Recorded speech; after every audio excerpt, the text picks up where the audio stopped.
نماز میں خشوع و خضوع یعنی دل جمی عاجزی اور اللہ کی طرف مکمل توجہ پیدا کرنے کے لیے کچھ فوری اور مؤثر طریقے درج ذیل ہیں۔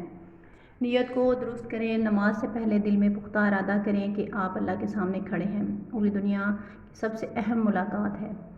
نماز سے پہلے چند لمحے سکون سے بیٹھیں۔ نماز سے فوراً پہلے ہڑبڑاہٹ سے بچیں۔ 10 سے 15 سیکنڈ خاموشی اور گہرے سانس لیں، اس سے خیالات ہٹ جاتے ہیں۔ قرآنی الفاظ کے معنی پر غور کریں۔ نماز میں پڑھی جانے والی صورتیں اور اذکار کے ترجمے یاد کریں تاکہ دل نماز میں شامل ہو۔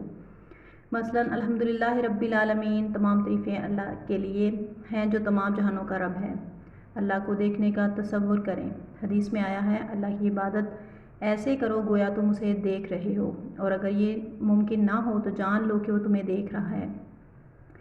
نماز کو آہستگی سے اور ٹھہر ٹھہر کر پڑھیں۔ ہر آیت اور ذکر کو دل سے کریں، سمجھ کر کریں اور اطمینان کے ساتھ ادا کریں۔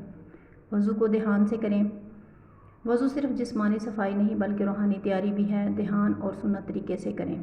خیالات کو روکنے کا شعوری عمل۔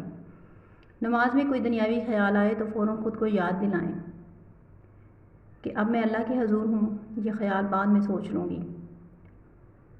اذکار اور دعائیں سیکھیں۔ رکوع، سجدہ، تشہد اور دیگر مقامات پر مسنون دعائیں یاد کریں تاکہ نماز میں تنوع آئے اور دل جڑا رہے۔